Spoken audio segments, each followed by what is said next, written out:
Que en nuestro país la concepción de familia ha cambiado muchísimo. Sabemos que los últimos datos o los primeros datos que ha arrojado el censo tiene que ver con que hay menos familias que deciden tener hijos y eso también podría afectar a nuestra economía. Es la pregunta que se hicieron desde Faro UDD. Está con nosotros Viviana Béjar, economista, profesora, investigadora de Faro UDD, hablando sobre estas estadísticas vitales y cómo afectan o benefician nuestra economía. ¿Cómo está? Gracias por estar con nosotros. Hola Luis, hola Camila, ¿cómo están? Muchas gracias por la invitación.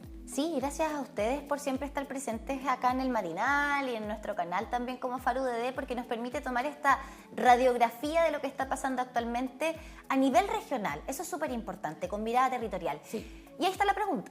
¿Qué está pasando con estas nuevas tasas de natalidad que van en la baja, el envejecimiento aumentando considerablemente?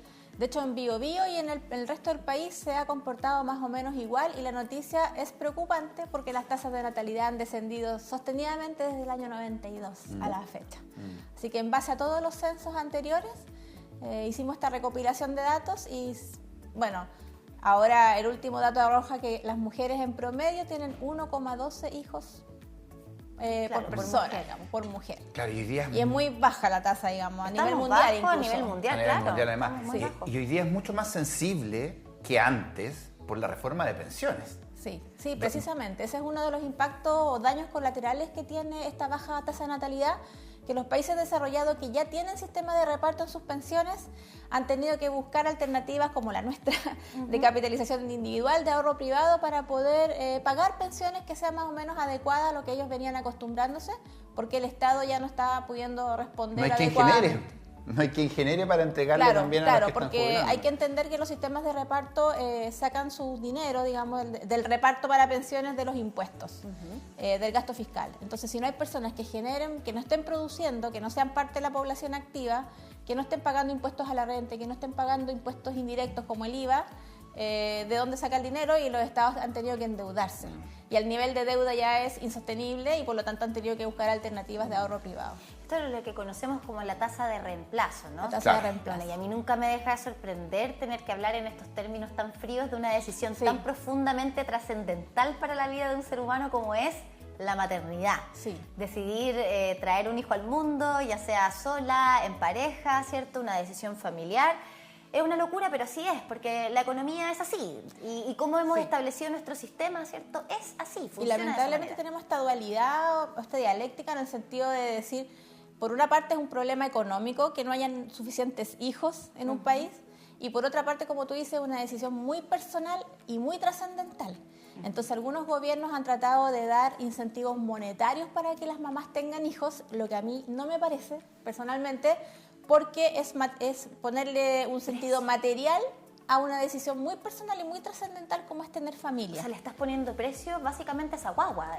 Y es un incentivo de cortísimo Claro, plazo, momento. porque ese bono no es sostenible en el tiempo, es un bono transitorio, es un bono de una única vez, y uno bien sabe que un hijo es para toda la vida.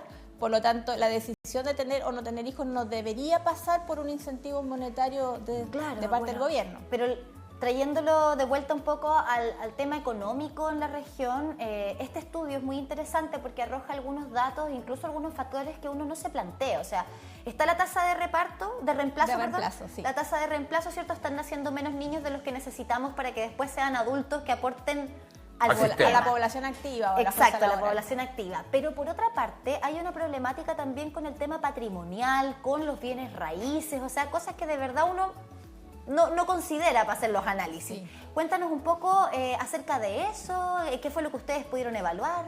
Estos estudios, de hecho, yo me basé en unos estudios de ciertas inmobiliarias, porque ellos también tienen sus propios estudios y dicen por qué ha bajado tanto la compra de bienes inmuebles.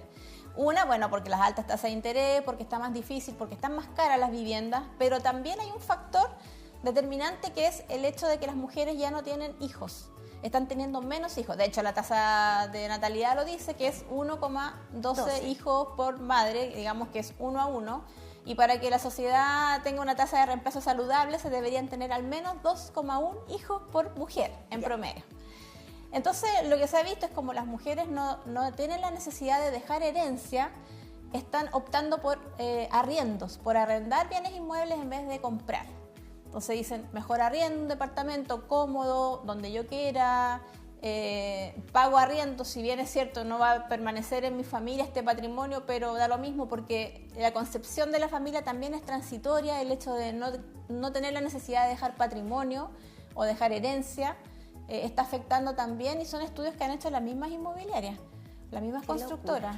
Está dentro de las razones por las cuales hoy día cuesta comprar una vivienda, o por las razones por las que no, pero claro, hay otros que van analizando otros factores más allá de la, claro, porque de la herencia. Cosa es que hay un difícil acceso a la vivienda, pero además no hay un interés de decir, bueno, ¿y a quién se lo voy a dejar? Claro. Y además, en Chile los animales no pueden heredar. Claro, por eso tampoco que se les puedes dejar a tu perro o tu gato. Hay distintas realidades, aunque claro, nuestra ley de herencia está clarita en nuestro país, pero claro, se suma una razón más dentro de una gran cantidad de abanicos que también van teniendo repercusiones en el día a día. Y ahí también preguntarte, claro, está el tema de la percepción o los datos de natalidad, pero también del concepto de familia. Sí. Que ha ido variando. ¿Qué pasa con los matrimonios, los acuerdos que hoy día existen? Es cierto, antes del año, hace 10 años que tenemos el acuerdo de unión civil, antes del año 2015, la única opción para formalizar una relación era el matrimonio. ¿Ya? Y también empezamos a ver que habían familias que se formaban por debajo de la ley, digamos, conviviendo, parejas de personas del mismo sexo. Y estas personas también querían dejar patrimonio, también querían dejar asegurada a su pareja en el caso de fallecimiento de uno de los dos legalmente, y la convivencia sola no bastaba. Entonces hubo una presión por empezar a avanzar en la discusión de la ley de matrimonio igualitario. Como todavía hace 10 años esto era más o menos tabú, se avanzó en una fase intermedia que son los acuerdos de unión civil. Sin embargo, este estudio que hicimos arrojó algo bien interesante, que a pesar de que los acuerdos de unión civil son mucho más libres en el sentido de que es mucho más fácil separar o terminar una relación de manera unilateral, de hecho, las personas en Chile siguen prefiriendo casarse. O sea, la diferencia entre personas que se casan y las que no se casan realmente es abismal, lo pueden encontrar en el estudio los datos precisos. Sin embargo, los acuerdos de unión civil han ido aumentando en el tiempo, pero en montos muy bajitos. Muy pocas personas lo eligen. No hubo un boom, como que algunos tenían miedo de... Ha ido aumentando, de hecho ha aumentado casi un 200% en los últimos 7 años. Pero en comparación con la gente que contrae matrimonios es una minoría realmente, claro. Y es más minoría aún las personas del mismo sexo que ya sea que acuerdan este acuerdo de unión civil o que incluso después del año 2022, que ya se aprobó la ley de matrimonio homosexual, que siguen casándose. Claro, el matrimonio igualitario vino a ser también, bueno, era la demanda que existía, claro. O sea, eso era lo que se buscaba finalmente. Sí. El acuerdo era el paso, y que nos han explicado también en la experiencia internacional, es el paso un poco obligatorio para llegar al matrimonio igualitario. Para ir adaptando... Pero ese era el fin. De hecho, hubo muchas parejas que firmaron el acuerdo y luego se casaron, cuando ya tuvieron el matrimonio igualitario. Aquí en la región del Biobío, sin embargo, pasa algo distinto. Parece que hubo una baja. En la región del Biobío ha habido una baja en la tasa de matrimonios y comparado con el resto del país, sin embargo, sigue siendo muy superior el número de personas que contraen matrimonio al número de personas que... Del acuerdo. Ahora, lo que es particular también es que el acuerdo, pese a que se crea para llegar al matrimonio igualitario, pensando siempre en las parejas del mismo sexo, también hay muchas personas, parejas heterosexuales, que deciden firmar el acuerdo. Sí, y eso es otro de los aspectos que nos llamó mucho la atención, de que dentro de los acuerdos de unión civil, la gran mayoría son personas de distintos sexos. Mira, ¿y eso a qué se puede atribuir? ¿Que se esté firmando más acuerdos siendo hetero, siendo una pareja de distintos sexos? Pienso que una de las primeras explicaciones que surgen es que las personas heterosexuales, digamos, que conviven hombre con mujer, son mayoría. Y que todavía sigue siendo una minoría en la población o que se atreven a dar ese paso en público. Claro. Una cuestión de cantidad. Porque el hecho de que haya muchos más matrimonios heterosexuales en Chile todavía indica que Chile es una nación bien tradicionalista. Entonces, una de las explicaciones es esa. Y la otra explicación de por qué el matrimonio ha aumentado la tasa en el resto del país y no en Biobío, y viene un posterior estudio, es que hay mucha población migrante que se casa con chilenos. Entonces es una manera también de obtener la nacionalidad.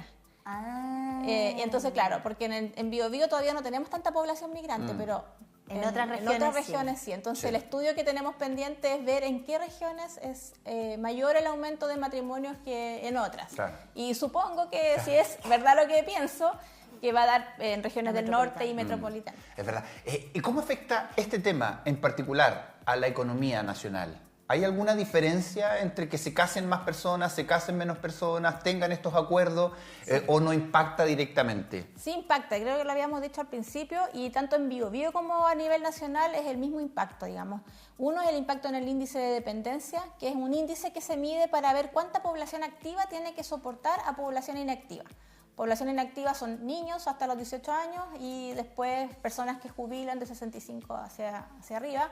Y la población activa legalmente es la gente que está que puede trabajar, digamos, legalmente. Que puede generar. Que puede generar. Entonces, el índice de dependencia en Chile fue bajando a medida que la mujer se incorporó al mercado laboral, lo que era bueno, pero en el último censo se vio un aumento del índice de dependencia precisamente porque el hecho de que la mujer se haya incorporado al mercado laboral ha también retrasado la maternidad, ha tenido un solo hijo o no ha tenido ningún hijo. Pero influye el documento firmado, ¿no?, en la economía, porque claro, el estudio analiza cuántos se han casado, cuántos han tenido acuerdos de unión civil. ¿Eso afecta, hace alguna diferencia en la economía?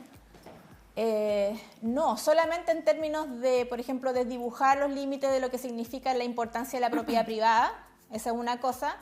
Otra es cuánta recaudación tributaria se puede obtener tanto del consumo como de las rentas, y eso es un problema que también se ha ido observando. Y el mayor problema, yo diría que son en el momento en que el país decidiera discutir una ley de reforma de pensiones de reparto completa, ya total. Entonces ahí habría un problema en la discusión porque no nos están dando las cifras y no sería sostenible en el tiempo. Quizás por ahí está esto como del casado casa quiere, quizás claro. A más matrimonios, más parejas van a querer también pensar en la compra quizás de bienes raíces, en fin. El problema es que se casa la gente pero no está teniendo hijos. Exacto, yo creo que ahí está la piedra tope hoy día, que es el tema de la baja natalidad. Sí, ¿no? sí. Yo creo que ese es el mayor problema que existe hoy en día. Y ahí cómo está la política pública también, o cómo la política pública debería replantearse frente a este nuevo escenario, porque la sociedad ya cambió y sabemos que muchas veces las leyes, pero también las decisiones del Estado llegan un poquito más tarde o bastante más tarde. Sí, o son de índole monetaria. Es como lo primero que se le ocurre a los gobiernos, decir, le vamos a dar un bono, un incentivo monetario por tener familia. Incluso algunos precandidatos presidenciales. Claro. Así mismo. Pero resulta que, por ejemplo, una de las razones o de las políticas públicas que a mí se me ocurren es dar incentivos de largo plazo, por ejemplo, poner un foco realmente en la calidad de la educación pública. Entonces, ya que los papás tengan un problema, menos que pensar, poder llevar a mi hijo a un buen colegio y no tener que pagar medio millón de pesos por la colegiatura mensual. Qué gran punto. Y sabes, este día feriado, de hecho, se dio una discusión familiar. No una discusión, sino una conversación familiar en torno a qué pasa con el tema de la natalidad. Sí. Las familias son cada vez más chiquititas, uno ya se junta en la familia y cabemos todos en una mesa, ya no hay que hacer una mesa aparte para los niños, claro. Ese es un fenómeno también que ha pasado. Y dentro de los argumentos que surgían de aquellas mujeres que estamos en esta edad fértil, ¿no?, y que no queríamos tener hijos, un poco era eso. No hay garantías respecto de la educación pública. Sí. Tampoco hay garantías, por ejemplo, desde incluso el transporte público, porque ese es otro gasto en el que tienes que pensar. Los niños, o la seguridad. La seguridad. Enviar a tus hijos que suban a un transporte público, a una micro, como le decimos acá, claro. Va a llegar o de vuelta bien. Cuando venga y se esté oscureciendo. Va a llegar bien. En la mañana salir al paradero oscuro. Va a llegar bien en la tarde cuando vuelva a la casa. Va a llegar bien. Esas son otras temáticas que se van sumando también. Sí. La salud. Sí. ¿El Estado me garantiza realmente buena salud pública de calidad para que yo pueda atender a mi hijo? Por lo menos la realidad que de pronto nosotros conocemos es que familia con guagua se la juegan el todo por entrar a un ISAPRE, porque saben que ahí van a tener mejor salud para sus hijos. O la cantidad de niños, por ejemplo, que nacen con algún trastorno como los TEA, claro, en todo su rango. La salud pública no está viendo eso, y tampoco en los colegios la ley de inclusión tampoco garantiza los recursos para los colegios. Y garantías para las madres que trabajan. Sí. ¿Qué me garantiza hoy día el Estado? Poder estar solo 6 meses con esa guagua. ¿Y qué pasa después? Claro.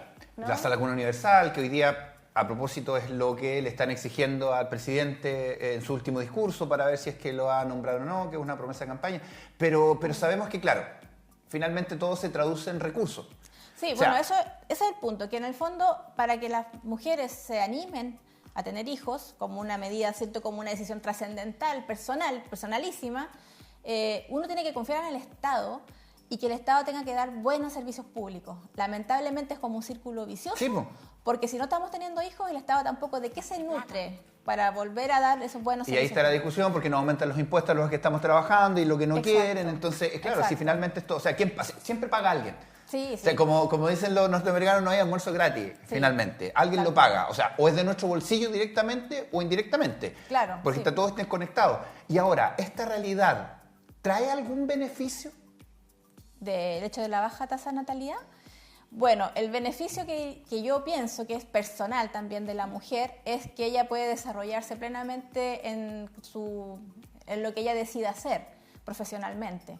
No tener hijos implica ser más libre en el sentido de que ella puede desarrollarse, salir de la casa, volver a cualquier hora. Igual suma más al mercado. Viajar, desarrollarse tanto personal como espiritualmente, profesionalmente.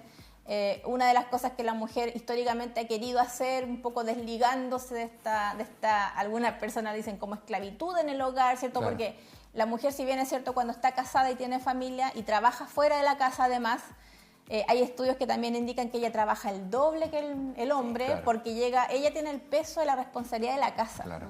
y de los hijos. Lamentablemente todavía es así.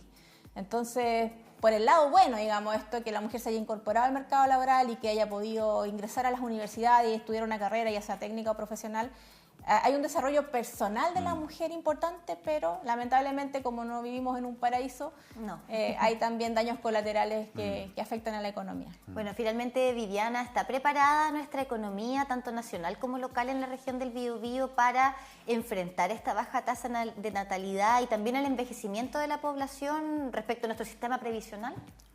No. No, la respuesta corta es no, y yo creo que ahora que se viene la discusión de los candidatos presidenciales y presentar sus propuestas, yo creo que ahí hay un punto importante que ellos tienen que considerar, que estamos viviendo una realidad en donde en unos 10 años más vamos a tener quizás la mitad de la población activa que tenemos ahora, y eso tienen que ver políticas de Estado de largo plazo y no solamente la discusión esta del momento de corto plazo. Sí, y eso es lo más complicado, por no decir terrible, porque esta reforma de pensiones se hizo ahora recién. Sí. Con estos datos que vienen desde, ¿cuándo nos decía? ¿El 99, el 2000 más o menos? 92. 92. Que viene a 92. la baja Sí. la tasa de Entonces, natalidad. eso también es bastante complicado. Gracias por estar acá nuevamente, muchas gracias a por ustedes. explicarnos estas repercusiones, porque sí, pues si finalmente todo la decisión que se tome afecta en nuestro Sí, bolsillo. así Gracias. es. No, gracias a usted. Y quedamos atentos al segundo estudio, Sí, ¿ah? La sí. parte 2, la parte 2. 9 de la mañana con 28 minutos. Mira,